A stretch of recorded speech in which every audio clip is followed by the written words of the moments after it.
Hai teman-teman di seluruh Nusantara, pada kesempatan kali ini saya akan melakukan perbaikan kulkas 2 pintu, yang mana kerusakan dari kulkas ini adalah tidak dingin di ruang refrigerator maupun di ruang freezernya. Dan di ruang freezer terdengar suara berisik di dalam. Oke, coba kita lihat dulu kondisinya seperti apa. Nah, ini tadi di ruang freezernya ini terdengar suara berisik. Arahnya dari fan pada evaporatornya. Oke, jadi kondisi ruang freezer ini menjadi tidak dingin. Dan di sini kita akan coba cek bahan-bahan yang ada di freezer ini. Di sini terlihat tidak membeku. Jadi permasalahannya memang ada di bagian freezernya. Untuk ruang refrigerator, di sini saya rasakan untuk rak-raknya ini tidak terasa dingin juga ya. Dan mari kita coba lihat untuk modelnya di sini. Dan untuk modelnya bisa kita lihat yaitu GN M702 GPH. Nah, ini ada keterangan untuk spesifikasi arus serta dayanya ya. Oke. Jadi untuk ruang refrigeratornya tidak dingin, ruang freezer di sini juga tidak dingin. Jadi untuk melakukan proses perbaikan kulkas ini, alangkah baiknya di ruang freezer kita keluarkan dulu isinya. Nah, ini untuk bahan-bahan yang ada di ruang freezer kita keluarkan dulu ya, supaya kita bisa lebih leluasa nanti dalam hal proses pengecekan. Yang mana di bagian freezer di belakang di situ ada evaporator yang harus kita lihat kondisinya, apakah proses pembentukan saljunya itu bisa terbentuk. Oke, sudah kosong ya, kita buka dulu. Di sini ada 2 skrup yang harus kita lepas untuk membuka kap bagian ruang freezer ini. Nah, ini saya coba lepas. Kemudian kapnya ini tinggal kita tarik saja ke depan dan nampak di situ sudah terlihat ada fan motornya. Nah, ini fan motornya. Apabila fan ini berputar, ini membentur bongkahan es di bagian bawah. Nampak sekali ya, ada bongkahan es di bagian bawahnya ini. Nah, ini yang menyebabkan kulkas ini menjadi berisik. Nah, ini saya coba tes. Nah, seperti ini. Jadi pada saat fan ini berputar, itu kadang membentur bongkahan es ini. Nah, ya, coba kita lihat. Nah, ini fannya berputar, apakah terjadi benturan ya? Mungkin ada kalanya terjadi benturan makanya berisik. Oke, selanjutnya kita coba lihat di bagian pipa evaporatornya. Ya, nampak jelas ya di bagian pipa evaporatornya hanya sedikit terbentuk saljunya, menandakan bahwa ini ada indikasi kebocoran freon pada sistem. Jadi sudah jelas ya, kulkas ini tidak dingin karena terjadi kebocoran pada sistem. Untuk itu kita langsung saja menuju ke bagian belakang, yang mana kita coba cek di dinding-dindingnya juga tidak ada terasa hangat. Di bagian belakang di sini terdapat diagram kelistrikannya, yang mana kulkas ini menggunakan sistem pengendali modul. Ya, bisa kita lihat. Untuk mesin kompresornya di sini masih menggunakan kompresor konvensional, dan kulkas ini dilengkapi dengan data-data error, yang mana apabila terjadi permasalahan bisa kita lihat kode-kode errornya di sini sudah jelas ya, ada petunjuknya. Jadi sangat mudah dalam hal proses perbaikan. Untuk pengendali modulnya terletak di bagian atas. Lalu kita coba buka saja kap pada ruang belakang mesinnya ini. Di sini kita bisa lihat nanti apa yang terjadi di bagian mesin kompresornya ini. Bisa kita lihat untuk fan pada kondensornya aktif, dan coba kita raba untuk filternya tidak ada terasa hangat ya. Mesin kompresor bekerja, dan di sini kita bisa lihat mesin kompresornya menggunakan LX86 LHEM yang kategorinya adalah 1/4 PK ya. Jadi mesin kompresornya aktif, fan aktif ya, fan pada kondensor.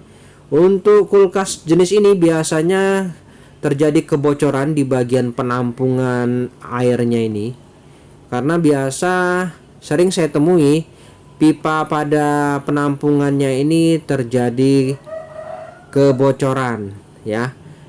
Mungkin bisa kita pastikan lagi, siapa tahu memang benar.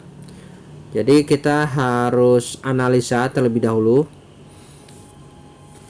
untuk kebocoran apakah benar di pipa kondensor di penampungan. Nanti kita harus lakukan pengecekan ya. Oke, seperti ini ya kulkasnya. Jadi indikasi ada kebocoran pada sistemnya, dan saya masih curiga di bagian kondensornya. Oke, kita cabut dulu sumbernya, dan unit sekarang sudah off. Dan langkah pertama yang harus kita lakukan dalam hal proses pengecekan, yang mana kita pastikan terlebih dahulu di sini ada pipa pengisian. Ini kita coba potong dulu untuk memastikan apakah benar tidak ada lagi kandungan gas freon. Nah, ini kita coba patahkan ya. Masih ada kandungan gas freon namun cukup sedikit. Nah, ini ya. Jadi memang ada indikasi kebocoran pada sistem, karena gas freon yang ada pada sistem ini jumlahnya tidak mencukupi. Nah, ini ya. Oke, kita kosongkan gas freon yang ada pada sistem ini. Oke, perlahan-lahan. Nah, ini.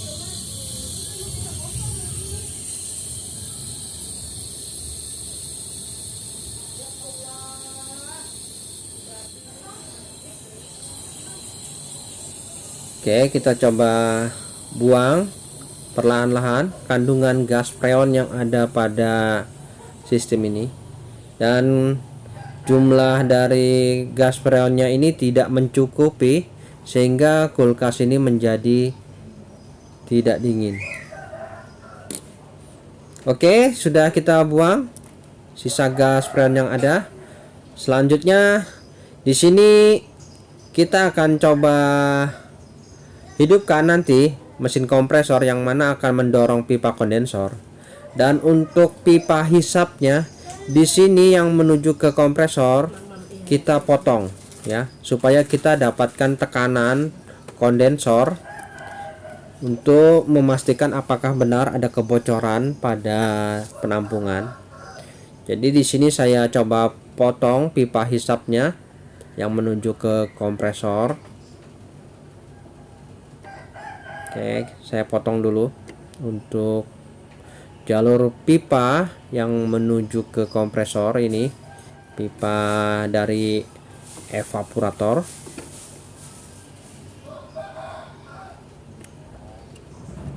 Oke ya, seperti ini sudah terpotong. Selanjutnya kita akan coba tes mesin kompresornya ini. Kita hidupkan, yang mana pastikan nanti apabila mesin kompresor aktif, di situ akan ada gelembung udara pada bagian penampungannya ya. Baik, kita coba hidupkan dulu mesin kompresornya ini ya. Tunggu dulu dalam beberapa detik, nanti fan bekerja dan kompresor pun akan aktif ya. Kita tunggu dulu ya fannya aktif. Oke, fan aktif menandakan mesin kompresor sudah bekerja.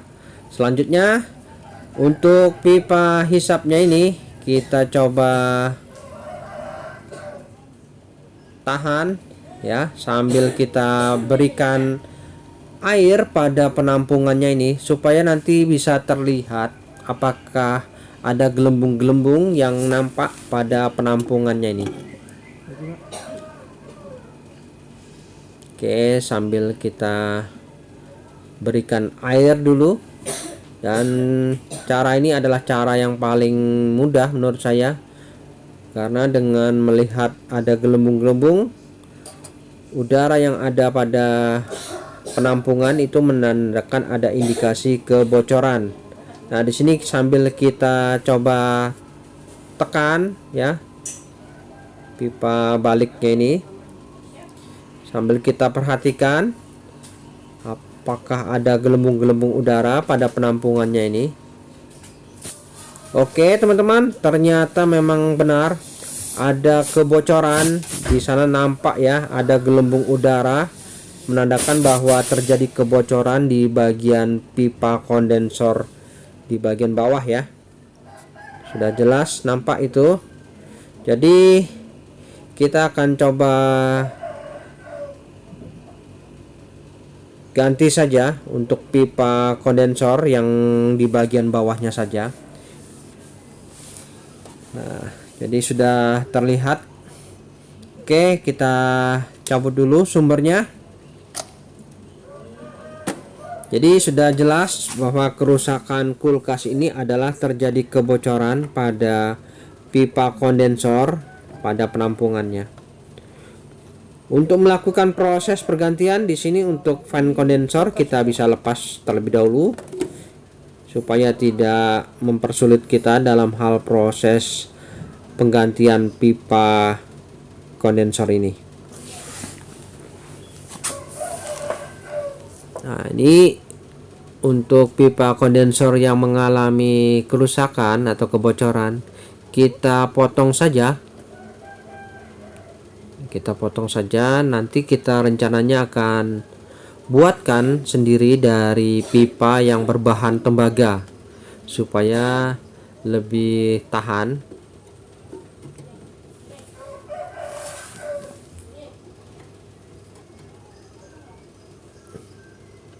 Oke, di sini sisi sebelahnya juga kita potong saja.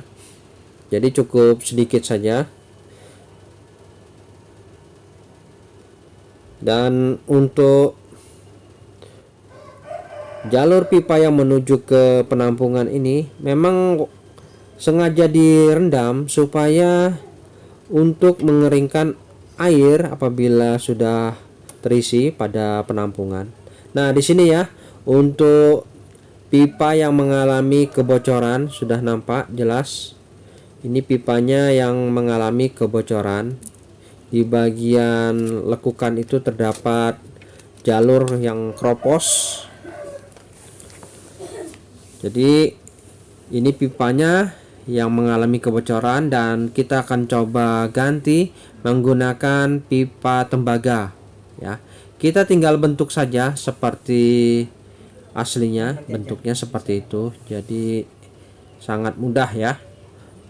Oke, saya coba bentuk dulu dan seperti ini hasilnya setelah terbentuk. Dan coba kita paskan dulu posisinya. Apabila sudah pas nanti bisa kita las langsung.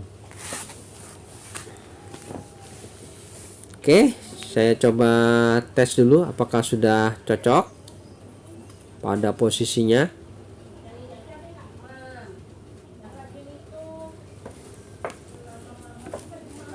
Ini kita coba paskan dulu posisinya ya, sepertinya sudah cukup saja ya, sudah pas. Selanjutnya untuk pipa tembaga ini coba kita berikan isolasi supaya tidak terkena langsung pada rendaman air.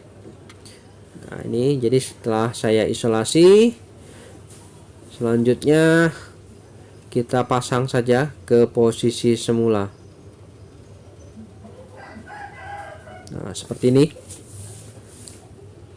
Jadi kita ganti pipa kondensor yang mengalami kebocoran saja ya.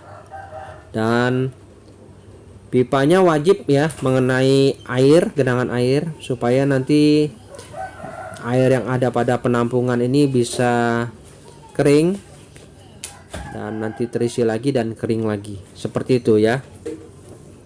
Oke, selanjutnya coba saya las ya. Saya buatkan pentil pengisian. Dan ini kita las dulu untuk jalur pipa kondensornya.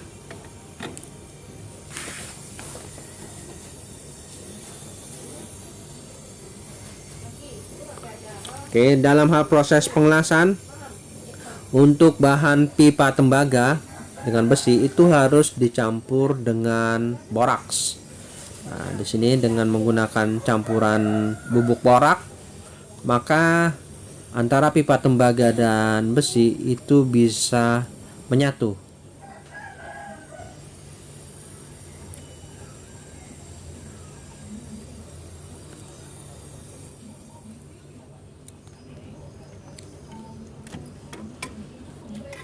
Oke, setelah jalur pipa kondensor tersambung, selanjutnya di sini untuk pentil pengisian ya. Pipa pentil pengisiannya ini kita buatkan dan di sini saya las juga.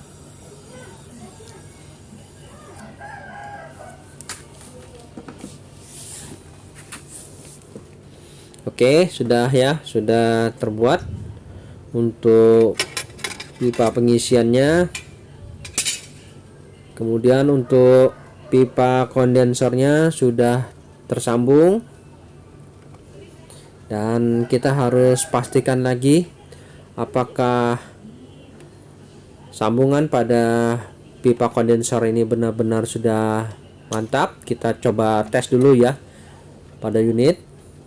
Kemudian kita coba tes lagi menggunakan busa sabun yang mana nanti akan terlihat apabila ada kebocoran pada las-lasan kita ini, bisa kita koreksi kembali. Oke, mesin kompresor aktif ya. Sekarang kita coba tes menggunakan busa apakah las-lasan sambungan ini sudah bagus. Jadi kita harus hati-hati ya, pastikan betul jangan sampai ada kebocoran lagi pada sistem. Oke, sambil kita tahan untuk pipa evaporator yang menuju ke kompresor. Oke ya, sepertinya aman, mantap ya. Jadi sudah tidak ada lagi kebocoran pada pipa kondensor. Selanjutnya kita matikan unitnya. Untuk pipa hisap ini kita kembalikan lagi ya. Kita kembalikan lagi, saya sambung lagi. Dalam hal proses pengelasan, lakukan secara hati-hati ya teman-teman. Jangan sampai ada kebocoran.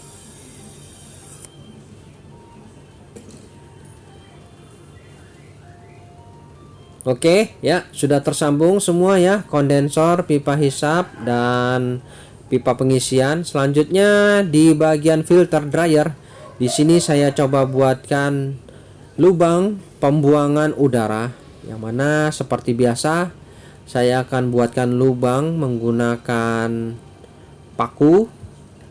Nah, ini ya, saya buatkan lubang. Nanti akan saya berikan sedikit pipa kapiler untuk proses pembuangan udara yang ada pada sistem dalam hal proses pemvakuman. Dan untuk proses pemvakuman bisa dilakukan dengan menggunakan mesin vakum. Itu lebih baik ya teman-teman, lebih baik. Jadi apabila teman-teman ingin mendapatkan hasil yang lebih maksimal, ada baiknya menggunakan mesin vakum. Oke, Di sini sudah saya buatkan lubang pembuangan dan sedikit pipa kapiler. Nah, ini saya coba pasangkan dan selanjutnya saya lakukan pengelasan.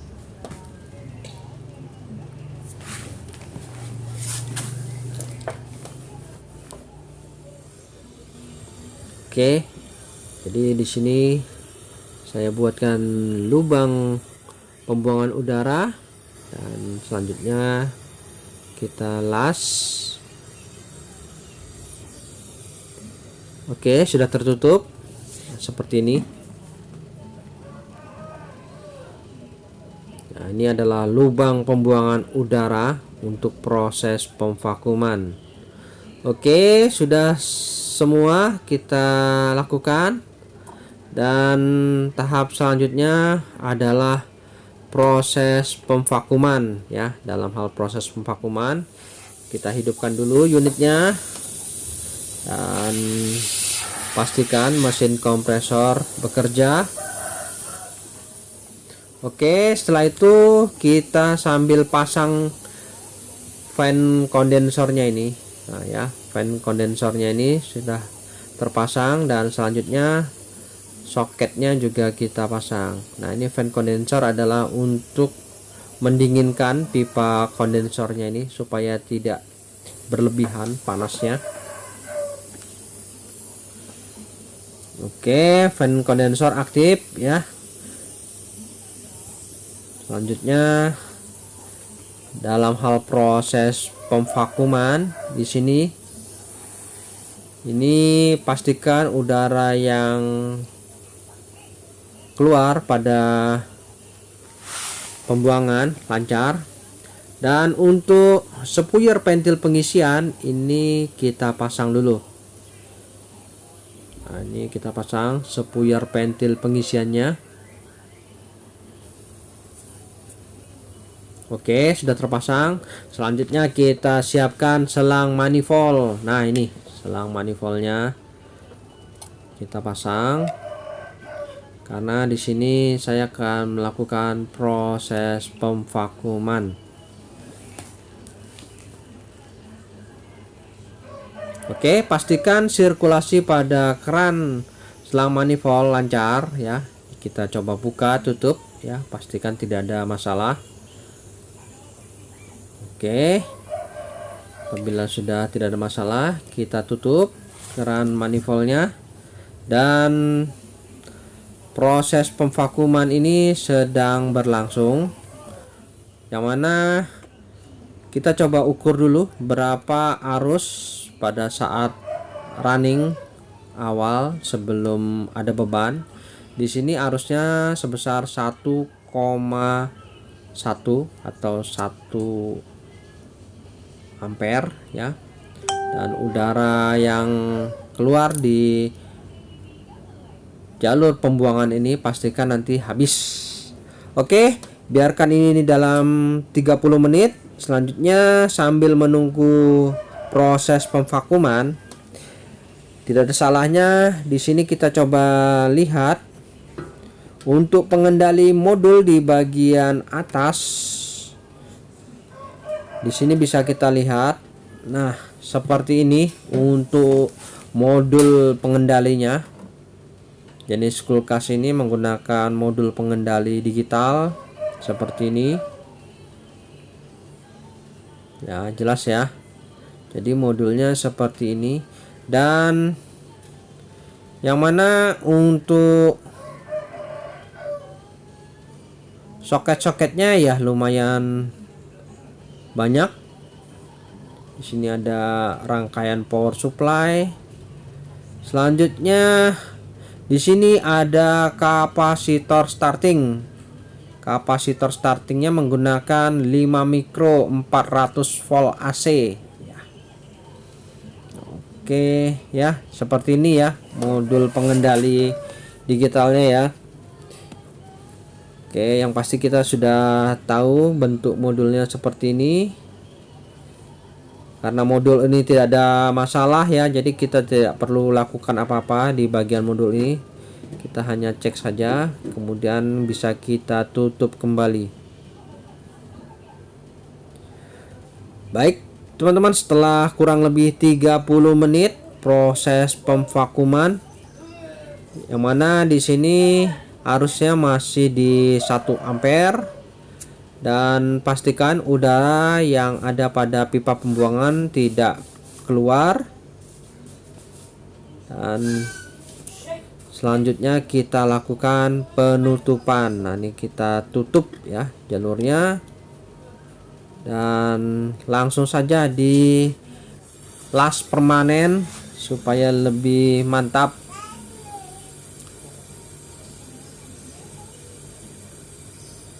Oke, setelah kita las permanen ya.